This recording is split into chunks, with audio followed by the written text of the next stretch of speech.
Tradicija karatea u Lepoglavi započela je prije više od 30 godina, točnije 30. lipnja 1980. godine, kada je osnovan Karate klub Lepoglava.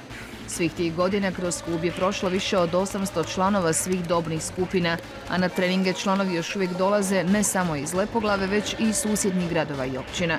Kvalitetan rad i naporni treninzi stvorili su 13 majstora karatea, a neki od njih, poput dugogodišnjeg tajnika kluba Vladimira Ivanuše, nositelja 5. dana, i trenera Željka Breškog, nositelja 3. dana, i danas su aktivni u klubu, te stečeno znanje i vještine prenose na mlađe uzraste. Imamo 4 koji imaju 2. dan i 7 koji su nositelji 1. dana. Ti učenici koji su tu stekli karate, majstorsko karate zvanje, šire dalje karate kao trener u karate klubu Ivanec, karate klub Klenovnik i tako dalje. Školovali smo i suce, tako da sam ja trenutno najviše zvanje imam sudačko koje može se dodijeliti u Republici Hrvatskoj.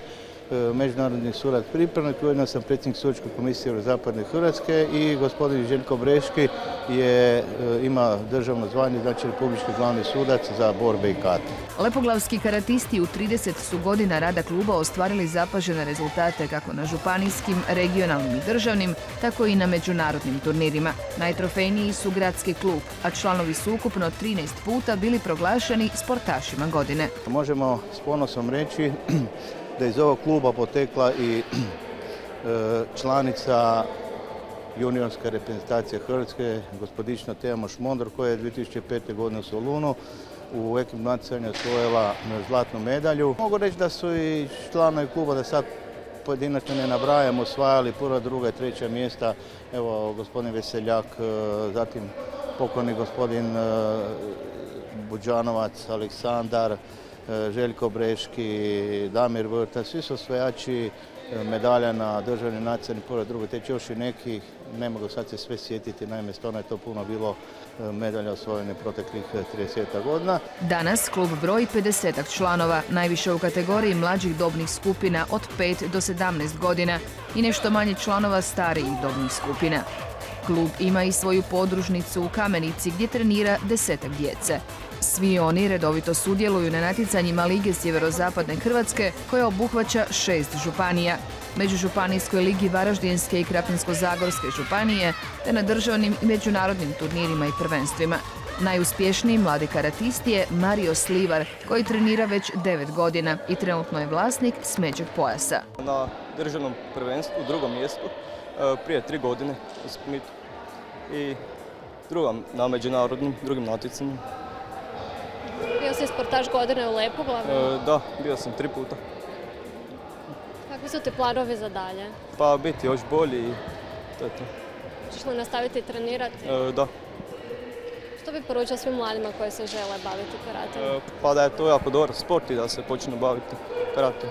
4 školovane trenera s mlađim dobnim skupinama rade na savladavanju osnova i uvježbavanju kate, odnosno borbe sa zamišljenim protivnicima. Stariji karatisti treniraju i natječu se u borbama. Jedan od trenera je Željko Breški, bivši regionalni prvak u teškoj kategoriji u juniorskoj kategoriji, a odlične rezultate ostvario i kao senior sudjelovanjem na međunarodnim turnirima. S djecom radi otkako se prestao natjecati i, kako tvrdi, zadovoljan je velikim interesom mladih u Lepoglavi za karateom. Djeca najviše misle, dolaze na temelju toga što gledaju filmove. Znači oni bi svi htjeli biti Bruce Lee, Van Damme, Steven Seagal i tako dalje.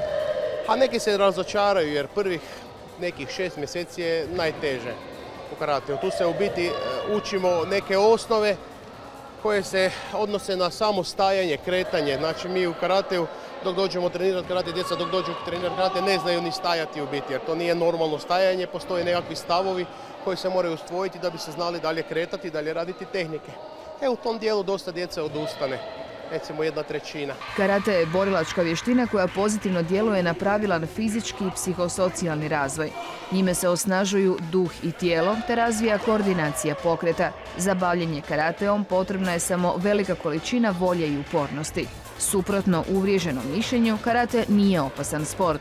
U njemu nema udaraca punom snagom, već samo naznaka udaraca. Ozljede su vrlo rijetke i događaju se u manjoj količini nego u ostalim sportovima. Stečene vještine služe samo za samoobranu, stoga je i samokontrola vrlo bitna. Pratimo svakodnevno nogomet, rukomet, druge sportove. Vidi se da tamo jako puno sportaši imaju jako puno ozljeda. Tamo se jako puno ozljeda zadobiva, dok u karateu je vrlo malo ozljeda. Takmičenja su sa vrlo malo ozljeda, jer u biti karate je nekontaktni sport. Znači, zabranjeno je bilo kakav kontakt s tijelom, glavom u manjim kategorijama, dok je recimo u starijim dobnim uzrastima dozvoljen, znači samo dodir, nema kontakta. Sve šta je, znači malo jači kontakt, glavu, tijelo, dobiva se kazna. Znači, ko napravi dobije kaznu.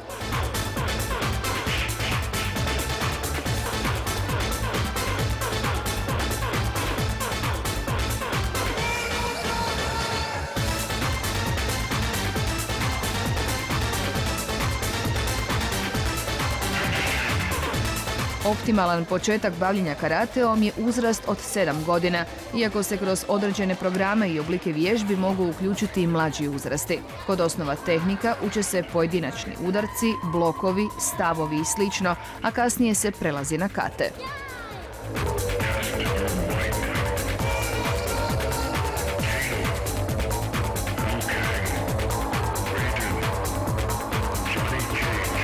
Discipliniran rad i vrijedno treniranje ključ su uspjeha svakog karatista, a upravo je to ono što lepoglavski treneri prenose mlađim generacijama. Zašto si se odlučila baš na karate?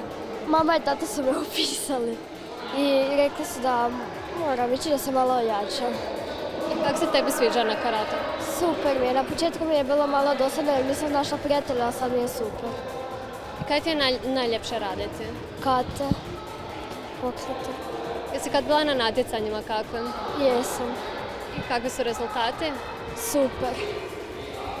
Imam jedno zlato, 2 bronce i jedno srebro. Tako da je super. Zašto si se odlučio baš na karate? Pa zato da se budem bradio od većih i takve stvari, da budem išao na prvenstva i to. Jesi bio kad na kojem natjecanju? Ne, nisam. A hoćeš ići? Hoću. Jel ti teško trenirati? Je naporno? Ma nije baš jako. A malo, čisto malo je. Je li karate opasan sport? Nije. Treba znati obrane i to je to. Sigurni ste. Nisi se nikad ozlijedila? Nisam još. Za razliku od brojnih sportskih klubova, karate klub Lepoglava nema financijskih poteškoća. Odlazak na turnire i natjecanja financira se dijelom iz gradskog proračuna, ali i iz klubskih članarina. Mladi lepoglavski karatisti tako će uskoro odmjeriti snage na turniru u Konjšćini krajem veljače, gdje će biti održan turnir namijenjen prvenstveno onim najmlađim skupinama koje tek stječu iskustva u natjecanjima.